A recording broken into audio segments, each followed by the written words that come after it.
Yan, good morning, Karil Hiniero tips ko dyan.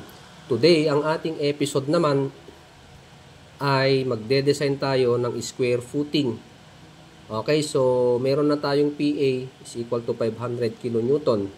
Ngayon, kung tatanungin nyo kung saan galing tong 500 kN, idol, galing yan sa bigat ng struktura. So, kino-compute yan, hindi yan hinuhulahan. Huwag ninyong gagayahin to, idol, ha. Okay, so mga inhinyero lang nakakaalam dito. Ngayon, meron na tayong parameters. Yung soil bearing capacity natin is 150 kN per square meter. Ganon din tong soil bearing natin, idol. Okay, meron ding testing yan na nagaganap.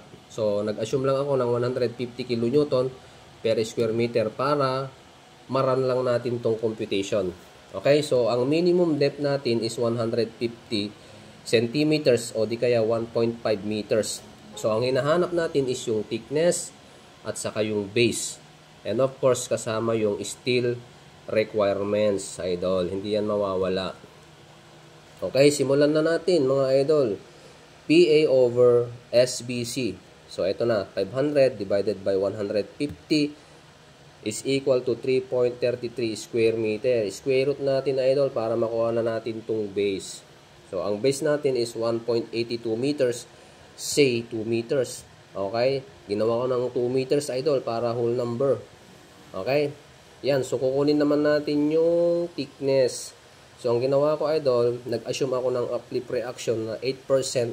Minultiply natin sa axial load, idol. So, ang nakuha natin is 40 kN is equal to 2 by 2 by T. Ito yung hinahanap natin. Di natin alam kung saan nagpunta, baka pumunta ng Hong Kong o pumunta ng Bisaya. Okay? Multiply natin ng 24. Anong 24 na to?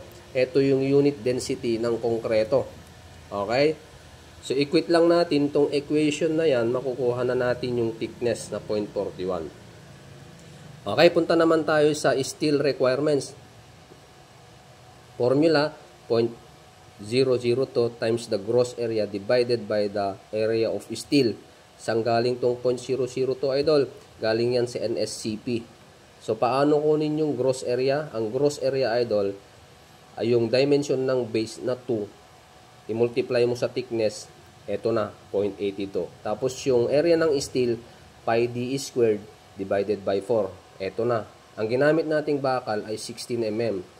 Okay, so sinubstitute na natin dyan. So, ang nakuha nating bakal ay 8 pieces, say 10 pieces na 16 mm. Okay, rinan off ko na para whole number. Okay? Ngayon, i-check naman natin yung actual, mga idol, na gross area. 2 square is equal to 4 square meter. Okay, greater than tayo sa required na 3.33. So, safe siya. Siyempre, hindi mawawala yung actual SBC, yung i-check natin, mga idol. Check actual soil bearing capacity. PA over the gross area, 500 divided by 4 is equal to 125 kN per square meter.